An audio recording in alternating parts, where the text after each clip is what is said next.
It started with a joke. While drinking with our neighbors, Matt and Lisa, I casually and playfully told my husband, Joel, to sit and be quiet. The room laughed, but Joel didn't. His smile faltered, his eyes lowered, and the hurt in his expression was undeniable. I didn't mean it, not in the way it came out. I was caught in the moment, trying to keep the conversation lively and the atmosphere light. But that moment wasn't light for Joel. It landed heavily, and the weight of it settled between us, stretching into a silence I can't escape. I replayed it over and over in my mind that night and the days that followed. It wasn't just those words, it was what they represented. They weren't playful, even if I convinced myself they were. They carried years of sharp comments, unkind jokes, and criticisms disguised as helpful advice. I told Joel, the man who has loved me unconditionally, to sit down and shut up. I didn't just hurt him, I diminished him in a way I never should have. And now, am desperate to hear his voice again. My name is Caroline, and my husband, Joel, has been the love of my life for 5 years. He's the kind of man who walks into a room quietly, yet leaves a lasting impact. People often describe him as kind, patient, and humble. It's who he is to his core, and it's why I fell in love with him. We met at work, a busy office with a culture that rewarded loud, ambitious personalities. I was one of those people, always pushing for the next project or promotion. Joel was the opposite. He was steady, thoughtful, and never sought the spotlight. At first, I barely noticed him. But that changed one fateful morning when disaster struck. Our company had tasked 5 employees, including me, with presenting strategies for a major projects. The winner would gain recognition and potentially a promotion. I had poured my heart and soul into my presentation, even pulling an all-nighter. But on the morning of the big day, disaster struck. I spilled coffee all over my laptop, destroying the file with my presentation. I panicked, tears streaming down my face as I tried to salvage what I could. That's when Joel found me. He didn't hesitate. "Let me help," he said, calmly assessing the damage. When we couldn't recover the file, he handed me his own presentation. "Use this," he urged, despite my protests. "It's okay. I can see how much this means to you." It wasn't just a gesture, it was a sacrifice. He forfeited his chance at recognition for someone he barely knew. I used his presentation, and I won. That day, I was promoted to team leader. I'll never forget approaching Joel afterward, overwhelmed with guilt and gratitude. He just smiled, as if what had done wasn't extraordinary. But it was. That moment revealed the kind of man he was: selfless, compassionate, and quietly extraordinary. We grew closer after that, and soon we were dating. Joel's kindness wasn't a one-time event, it was who he was every day. He supported me through tough times, celebrated my victories, and loved me with a patience I didn't realize I needed. But somewhere along the way, I stopped appreciating him. Joel's quiet humility, which once drew me to him, began to frustrate me. I mistook his calm demeanor for passivity and his selflessness for weakness. Instead of seeing his patience as a strength, I saw it as a lack of ambition. And instead of lifting him up, I started tearing him down. It wasn't intentional, not at first. But over time, my words became sharper. I criticized his work, his choices, and even his personality. I framed it as helping or constructive feedback, but it wasn't. They were jabs, aimed to change him into someone he wasn't. And Joel, ever patient, never fought back. He apologized when he wasn't wrong. He tried harder to please me, even when I didn't deserve it. The night at Matt and Lisa's was the breaking point. Matt and Lisa are the type of couple everyone admires, full of energy, stories, and laughter. Joel and I joined them for drinks, and as usual, he stayed in the background, letting others take the lead in conversation. After a few glasses of wine, my frustration bubbled over. When Joel stayed quiet during a lively discussion, I joked, "Why don't you just sit and be quiet?" It was meant to be funny, but it wasn't. Joel didn't laugh. His face fell, and the room went silent for a moment before the conversation awkwardly picked back up. But I couldn't focus on anything else. I had hurt him deeply, and I knew it. That night, the silence between us wasn't the kind of comfortable quiet we used to share. It was heavy, suffocating, and full of unspoken words. I've spent the days since then reflecting on that moment and everything that led up to it. It wasn't just about the words I said that night. It was about every careless comment I'd made before. It was about years of failing to appreciate the incredible man I married. Joel's silence has forced me to confront the truth about myself. I've taken him for granted. I've chipped away at his confidence, at his spirit, with my words. And now, I don't know how to undo the damage. I keep replaying that moment at Matt and Lisa's, wishing I could take it back. But even if I could, it wouldn't erase the hurt I've caused over the years. Joel deserves so much better than this. He deserves to be celebrated for who he is. Kind, patient, humble, not diminished for it. I don't know how to fix this. I don't even know if I can. But I do know one thing. I want to hear Joel's voice again. Even if it's to tell me how much I've hurt him. Even if it's to say he's had enough. Anything is better than this silence. I'm ready to change. I'm ready to be the wife Joel deserves. To love him the way he's always loved me. But first, I need to find the courage to face him. To apologize. Not just for that night, but for everything. Because Joel isn't just my husband. He's the man who gave up a chance at recognition to help me.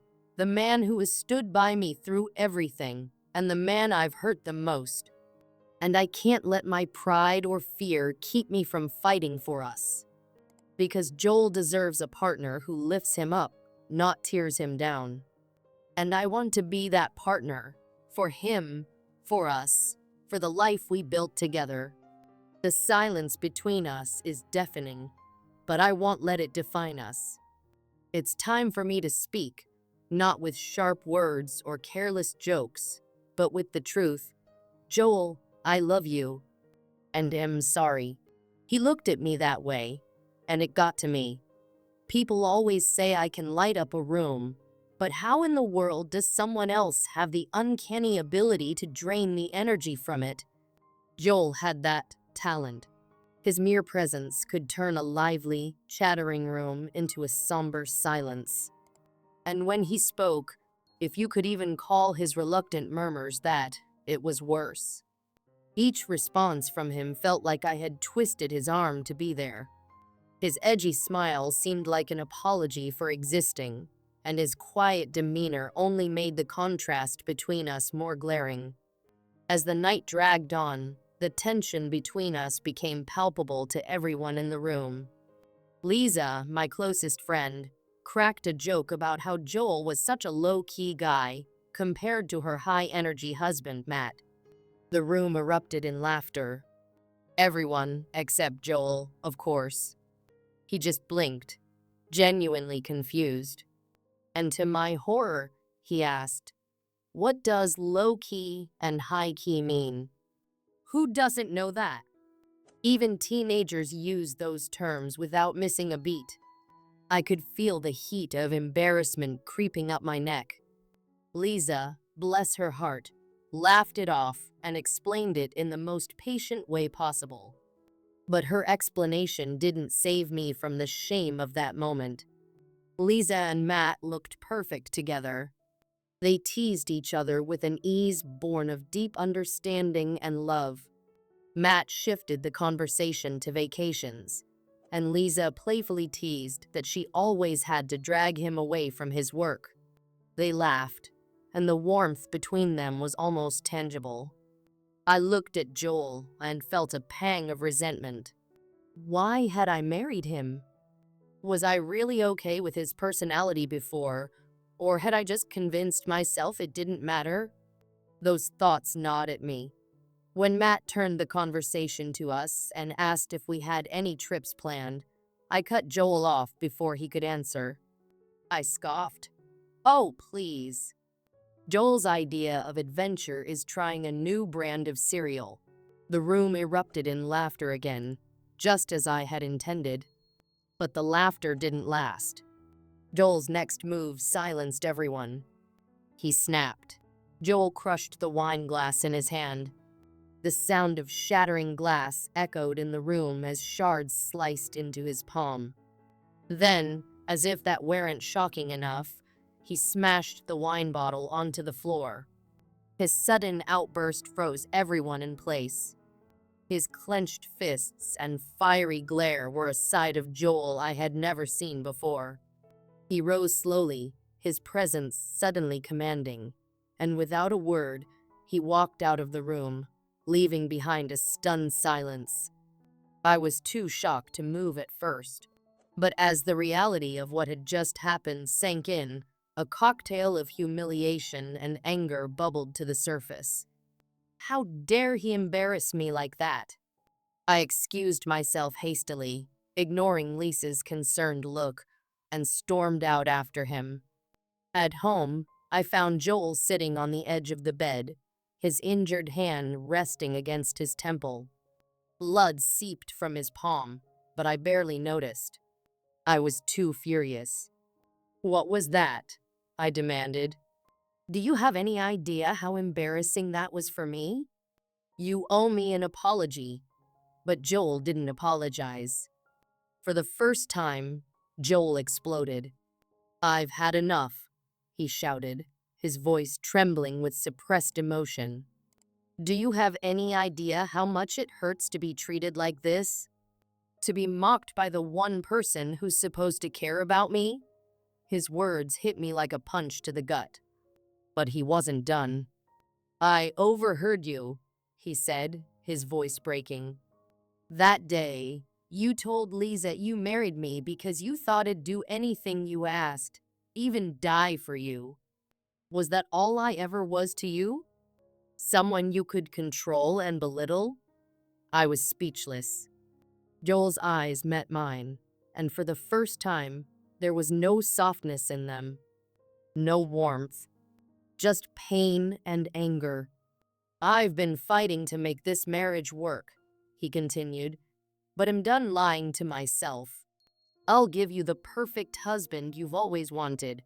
With that, he stood up, grabbed his keys, and walked out. I stood there, stunned. My mind replayed his words over and over, each one cutting deeper than the last. Since that night, Joel has changed. He leaves for work early and comes home late. When he does speak to me, his words are cold and clipped, like he's talking to a stranger. Gone are the little gestures of kindness that used to define our relationship. The extra serving of dinner, the comforting words after a bad day, the gentle kisses on my forehead. A month later, Joel was promoted to company director. I was proud of him, but I couldn't celebrate. At the promotion ceremony, the company president spoke about how Joel had been quietly supporting me for years. Apparently, he had let me use his work to boost my own career without ever asking for recognition. Hearing that made the guilt in my chest feel unbearable. But Joel didn't stop at distancing himself emotionally. He began undermining me professionally. He rejected my proposals during meetings, called my ideas incompetent in front of colleagues, and treated me like I didn't exist. The irony isn't lost on me. I wanted Joel to change, but not like this. I've tried apologizing, but he doesn't care. He listens to my words with an unreadable expression and then walks away, leaving me with nothing but my regrets. My friends say I'm just reaping what I sowed, and maybe they're right. I miss him. I miss the kind, understanding man I married. I miss the way he used to look at me like I was his entire world. I miss the way he used to make me feel like I was enough, even when I doubted myself. If I could turn back time, I would. I would take back every cruel word, every dismissive comment, every moment I made him feel small. But time doesn't work that way, and now I'm left wondering if I've lost him forever. Will Joel ever forgive me? I don't know. For now, I live with regret. I'm trying to rebuild myself, to be a better person, but it's hard. The guilt is a constant weight on my chest, and the hope that things might one day change is the only thing keeping me going. Thank you all for your advice. This will be my last update. Goodbye, and thank you for everything.